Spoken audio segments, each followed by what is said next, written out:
अस्सलाम वालेकुम, this is Usman Ahmad. आप देख रहे हैं हम न्यूज़ का डिजिटल प्लेटफॉर्म।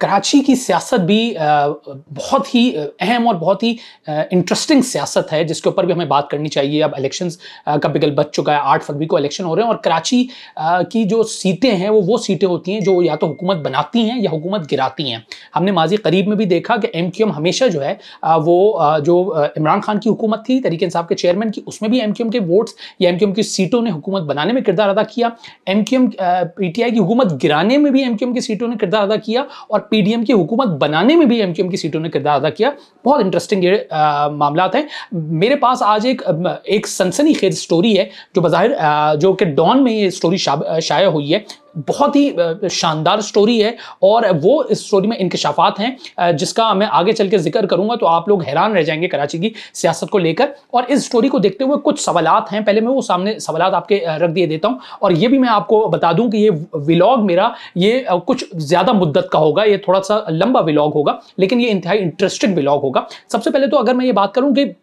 कराची में जो MQM पाकिस्तान है उसकी सियासत का मुस्तकबिल क्या है, एक सवाल मेरा ये होगा। दूसरा ये होगा कि क्या हमारे मुख्तदर हल्के या जिनको एस्टेब्लिशमेंट देते हैं कहते हैं वो क्या MQM पाकिस्तान से बेजार आ चुके हैं। और अगली बात फॉलो अप क्वेश्चन इसका ये होगा कि क्या इस बेजारगी के बायस उन्होंने क्या MQM लंदन से राब्ताकारी शुरू कर दी है, वहां के जो MQM के जो कायद हैं, बानी हैं अल्ताफ हुसैन, क्या उनसे राब्ताकारी का चैनल चला लिया है। और क्या MQM पाकिस्तान को अंदर जो 3 धड़े जो हैं वो यकजा हुए थे, उनमें से एक धड़े ने MQM पाकिस्तान के ऊपर कब्जा कर लिया है, हाईजैक कर लिया है MQM पाकिस्तान को। ये वो तमाम सवालात हैं जिनके जवाब जो हैं डॉन में जो स्टोरी शाया हुई है, सीनियर सहाफ़ी हैं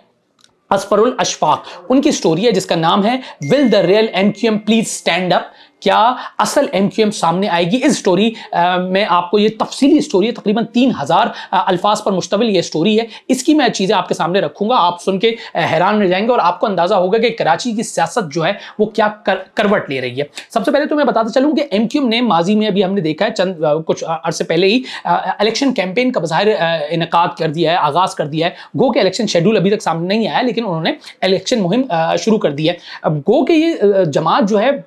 और अपने आप को एक मजबूत और मुत्तहिद जमात के तौर पर पेश कर रही है और ये कह रही है कि जो आइंदा इलेक्शन होंगे 2024 में, जो 2018 के इलेक्शन में MQM की जो अजारादारी खत्म हुई थी, जो MQM की सीटें PTI के हाथ में आ गई थी, वो MQM वापस टेक ओवर कर लेगा, वापस उनको हासिल कर लेगा, उन नशिस्तों को दोबारा हासिल कर लेगा। मैं ये आपको बताते चलूँ कि 1988 से लेकर जब MQM जो है अल्ताफ हुसैन की क़यादत में जब भी इलेक्शन में गई है तो वो कराची शहर की सिंगल लार्जेस्ट पार्टी के तौर पर सामने आई है। मां सिवाय के जो 2013 में इलेक्शंस हुए थे उनका MQM ने बाइकॉट किया था और फिर उसके बाद 2002 में दोबारा से MQM ने ये अपनी जो अजारादारी थी उसको टेक ओवर कर लिया था और उस वक्त में मुत्तहिदा मजलिस अमल ने भी MQM को चैलेंज किया था, लेकिन वो सिर्फ 6 सीटें निकाल पाई थी। फिर 2018 के हमने आम इंतखाबात देखे कि जब MQM एक धड़ों में बटी हुई MQM जो है वो मैदान में उतरी, जिसमें PSP भी थी, PIB ग्रुप भी था और MQM पाकिस्तान का ग्रुप भी था खालिद मकबूल सिद्दीकी की क़यादत में। और उस ग्रुप को और उस MQM को अल्ताफ हुसैन की आशीर्वाद या हिमायत हासिल नहीं थी। फिर यह हुआ कि हमने देखा कि तहरीक इंसाफ और इमरान खान ने MQM को बुरी तरह शिकस्त दी और वहां पे PTI ने 14 नशिस्तें निकाली, जबकि MQM के हिस्से में फकत 7 सीटें आई, जो कि कराची और हैदराबाद मुश्तरका तौर पे MQM को सिर्फ 7 सीटें मिली थी, जो कि 2013 में MQM के पास 25 सीटें इन 2 शहरों से MQM ने हासिल की थी और सिंगल लार्जेस्ट पार्टी बनी थी। फिर ये जो टूट फूट हुई इसकी वजह से MQM का जो वोटर है वो भी मायूस हो गया, वो भी इधर उधर बढ़ गया और इसके बावजूद कि MQM पाकिस्तान जो है वो आइंदा इंतखाबात से मुताल्लिक बड़े बड़े दावे कर रही है, बड़े बड़े वादे कर रही है। इसके पीछे जो डॉन की स्टोरी का मैं आपको बताऊं कि उसमें यह इंकशाफ किया गया है कि MQM के वादों के पीछे या MQM की जो इतना एतमाद है उसके पीछे वजह क्या है। तो डॉन में जो खबर शाया हुई है उसके मुताबिक MQM के इस कॉन्फिडेंस के पीछे वो यकीन दहानियां हैं और कहने वाले कहते हैं कि MQM को वादा किया गया है कि अल्ताफ हुसैन के हमदर्दों को इलेक्शन की लड़ने की भी इजाजत नहीं होगी, चाहे वो आजाद उम्मीदवार के तौर पे ही क्यों ना उतर रहे हो। मैं ये बताऊंगा कि ये मंसूबा क्या है, क्यों अल्ताफ हुसैन के हमदर्द बतौर आजाद उम्मीदवार क्या मंजरेआम पर आ सकते हैं। ये मेरे व्लॉग का बिल्कुल आखिरी हिस्सा होगा, तो आपने ध्यान से पूरा का पूरा देखना है। तो आजाद उम्मीदवार ही क्यों ना हो, ये MQM को यकीन दहानी करेगी और साथ उनको ये भी कहा है कि PTI भी इस पोजीशन में नहीं होगी कि ना ही वो कोई तगड़ा उम्मीदवार मैदान में उतार सकेगी और ना ही वो अपनी इलेक्शन मुहिम चला सकेगी। डॉन ही में जो खबर शाया हुई है उसमें एमक्यूएम के एक रहनुमा ने नाम जाहिर ना करने की शर्त पर यह बताया है कि इलेक्शन से मुतालिक उनको कहा गया है कि इलेक्शन से मुतालिक एमक्यूएम को कहा गया कि आप एक ऐसा नक्शा पेश करें और ये बताया जाए कि अब जो इलेक्शन होंगे वो वन साइडेड होंगे और एमक्यूएम जो है वो और एमक्यूएम के जितने भी उम्मीदवार हैं वो उन नशिस्तों को आसानी से वापस हासिल कर लेंगे जो 2018 में उनसे बजाहिर छीन ली गई थी और बाकी सब जो कुछ भी होगा वो संभाल लेंगे। अब यहां पे वो से मुराद एस्टेब्लिशमेंट है, मुक्तदर हल्के हैं, पावर्स दैट बी है, ये लफ्ज इस्तेमाल किया गया है। लेकिन एमक्यूएम को इस बात का भी इतराक है कि जमीनी हकाइक जो हैं वो बिल्कुल इससे मुख्तलिफ हैं जैसा कि वो नक्शा खींच रहे हैं और इन मुश्किलात और इन चैलेंजेस के बावजूद एमक्यूएम पुरुम्मीद है कि एस्टेब्लिशमेंट की आशीर्वाद से वो कराची की 22 में से तकरीबन 13 से 14 नशिस्तें जो हैं वो हासिल करके वाहिद अक्सरियती जमात जो है या लार्जेस्ट जो सिंगल पार्टी जो है वो बन के सामने आएगी। लेकिन अब साथ साथ में इस कहानी में ये ट्विस्ट यह आता है कि मुख्तदर हल्के हमारी जो एस्टेब्लिशमेंट है उसको इस बात का भी अंदाजा है कि अल्ताफ हुसैन के बगैर एमक्यूएम का जो वोट बैंक है वो एमक्यूएम को हिमायत हासिल नहीं है और एमक्यूएम को बड़ी अवामी सपोर्ट मिलना इंतहाई मुश्किल है और इसी वजह से ये इंकिशाफ हुआ है इस स्टोरी के मुताबिक कि गुज़िश्ता साल जो है एस्टेब्लिशमेंट ने एमक्यूएम के तमाम धड़ों को यकजा किया जिस तरह के हमने देखा, जिसमें एमक्यूएम है खालिद मकबूल की, पीएसपी मुस्तफा कमाल की और पीआईबी ग्रुप जो है वो डॉक्टर फारूक सत्तार का था, उनको साथ बिठाया और फिर रवां साल जनवरी में इस मर्जर के बाद बज़ाहिर ये एस्टेब्लिशमेंट की ही जिम्मेदारी बनी हुई है रवां साल जनवरी से कि वो एमक्यूएम के इन धड़ों को यकजा किए रखे, जिसकी छाप जो है वो बार बार वाज़ेह तौर पर हमें साफ दिखाई भी देती है, बिलखुसूस जब एमक्यूएम के जो बड़े ओहदे हैं उनकी बंदरबाट हो या एमक्यूएम में उठने वाली मुजाहिमती आवाज़ें हों उनको जो खामोश किया जाता है उसमें एस्टेब्लिशमेंट की या मुक्तदर हल्कों की छाप वाज़ेह तौर पे दिखाई देती है। डॉन से ही इन जो एमक्यूएम के जो कुछ रहनुमाओं ने उन्होंने बात करके इस बात की तस्दीक की है कि पार्टी के मामलात में एस्टेब्लिशमेंट का असर और रसूख इतना बढ़ चुका है कि वो उन आम चीजों से मुताल्लिक भी एस्टेब्लिशमेंट की राय लेते हैं कि एमक्यूएम ने क्या करना है और क्या नहीं करना। फिर एक बात यह भी है कि अगर पार्टी के जो बड़े ओहदे हैं उनकी बात की जाए तो खालिद मकबूल सिद्दीकी को पार्टी कन्वीनर थे, उसका ही ओहदा उनका बरकरार रहा है। मुस्तफा कमाल और फारूक सत्तार को सीनियर नायब कन्वीनर का ओहदा मिला है, जबकि नसरीन जलील और आमिर खान के पास भी ये ओहदा है। अनीस कायम खानी जो कि मुस्तफा कमाल के राइट हैंड समझा जाता है, वो अब्दुल वसीम, ख्वाजा इजहार, वसीम अख्तर और कैफुल वरा के पास जो है वो नायब कन्वीनर का ओहदा है, जबकि पार्टी की कोऑर्डिनेशन कमेटी के मेंबरान की तादाद जो है वो 70 से तजावुज कर चुकी है। लेकिन यहां पे एक और ट्विस्ट आता है कहानी में, जो वसीम अख्तर साबिक मेयर कराची हैं, आमिर खान सूबाई वजीर सेहत मुस्तफा कमाल की पार्टी में थे, डॉक्टर सगीर अहमद, ये वो लोग हैं जो कि इस मर्जर के खिलाफ थे। और अब हम ये देखते हैं कि ये तमाम के तमाम जो हैं मंजरनामे से बज़ाहिर गायब हो चुके हैं, इनका कहीं किसी ये पार्टी के बड़े जो इवेंट्स होते हैं उनमें ये दिखाई नहीं देते हैं और ये वो लोग थे जिस तरह मैंने बताया मर्जर के मुखालिफ थे। इस मुताल्लिक एमक्यूएम के अंदरूनी हल्के ने एक वाक़या भी कोट किया है, ये डॉन ही के जो हमारे सीनियर साफ़ी हैं अज़फरुल अशफाक की स्टोरी के अंदर ये वाक़या भी उन्होंने कोट किया है, बहुत इंटरेस्टिंग वाक़या है। वो ये बताते हैं कि चंद माह कबल पार्टी के आर्जी मरकज़ यानी बहादराबाद में एक मीटिंग के दौरान मुस्तफ़ा कमाल और कोऑर्डिनेशन कमेटी के 2 मेंबरान हैं वसीम आफ्ताब और सलीम ताजिक, इन दोनों के दरमियान सख्त जुमलों का तबादला हुआ और यह सूरत हाल इतनी बढ़ गई कि अनीस कायम खानी अपनी कुर्सी से उठे और वो मुस्तफा कमाल की कुर्सी के जाके पीछे खड़े हो गए और उन्होंने ये वाज़ेह पैगाम दिया कि अगर मुस्तफा कमाल की पावर को चैलेंज किया जाएगा तो उसको बर्दाश्त नहीं किया जाएगा। और उसके बाद यह हुआ कि चंद दिनों बाद ये जो दोनों रहनुमाएं सलीम ताजिक और वसीम आफ्ताब, उनको ये मैसेज कन्वे किया गया कि अब आपको पार्टी के मामलात में मुदाखलत की जरूरत नहीं है, बेहतर यही है कि आप घर पर जाके बैठ जाएं। और उसके बाद देखा कि जी ये दोनों जो रहनुमा हैं ये पार्टी के किसी भी इजलासों में शरीक नहीं होते ना वो दिखाई देते हैं। फिर एक और मिसाल जो एस्टेब्लिशमेंट की छाप की बात हो रही है कि एमक्यूएम किस तरह एस्टेब्लिशमेंट एमक्यूएम को की डोरियां चला रही है, संभाली हुई है, वो ये कि तहरीक लब्बैक पाकिस्तान के 2 कारकुन थे या 2 मेंबरान थे, उनको एमक्यूएम में शामिल किया गया, जिसके ऊपर पार्टी में शदीद मुखालफत भी हुई पार्टी की जानिब से। लेकिन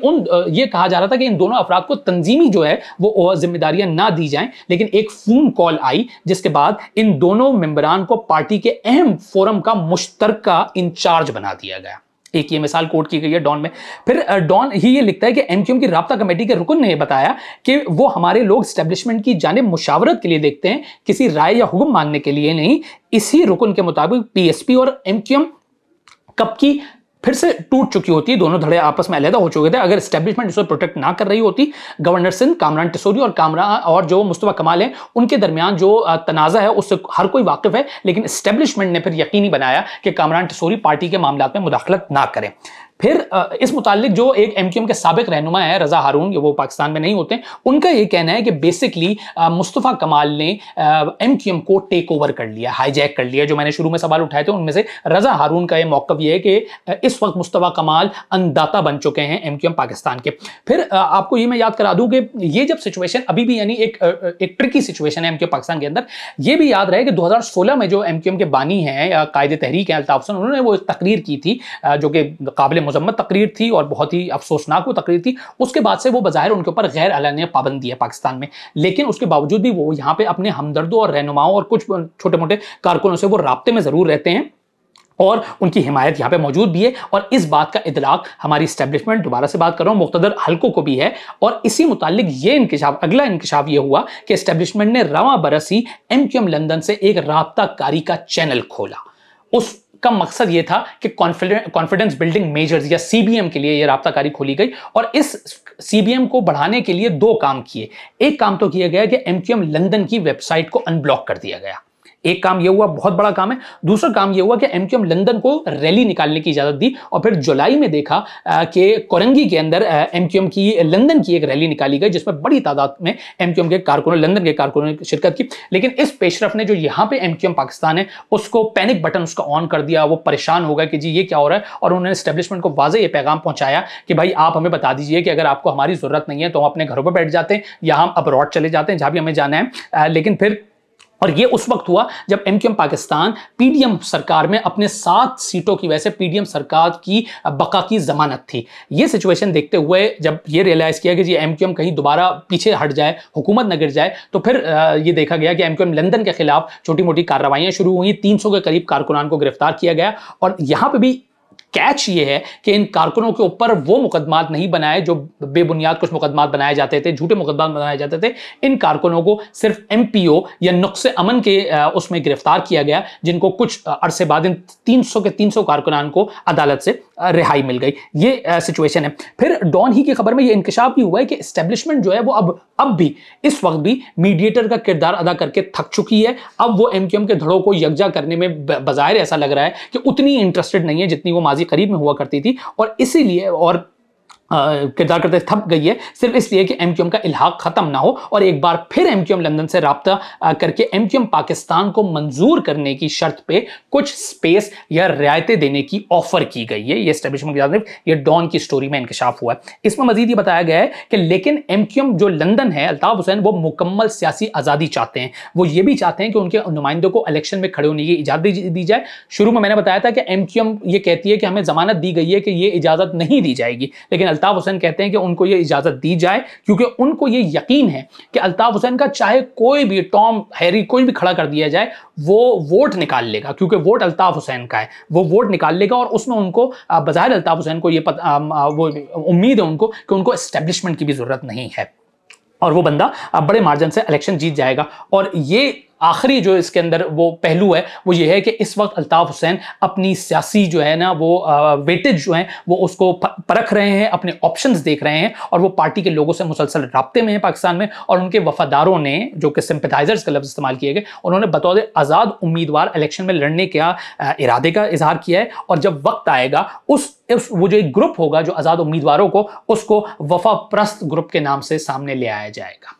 ये जी है कराची की सियासत जिस इंटरेस्टिंग तरीके से अनफोल्ड हो रही है, ये उसका नक्शा मैंने आपके सामने रख दिया है। और सलाम है डॉन के जो ये सहाफ़ी हैं, उनकी स्टोरी को, इंतहाई शानदार स्टोरी है और उन्होंने ये बता दिया है कि कराची की सियासत इस वक्त क्या रुख मोड़ रही है। अब ये हमें आगे चल कर ही पता चलेगा कि जो कुछ स्टोरी के अंदर ये चीज़ें सामने आई हैं क्या ऐसा ही होता है और क्या एमक्यूएम पाकिस्तान की जो बेचैनी है उसकी वजह यही है, या एमक्यूएम पाकिस्तान से जो यकीन दहानी कराई गई है वो उनको उसी तरह उसके ऊपर अमल भी होगा जैसा कहा गया है। शुक्रिया।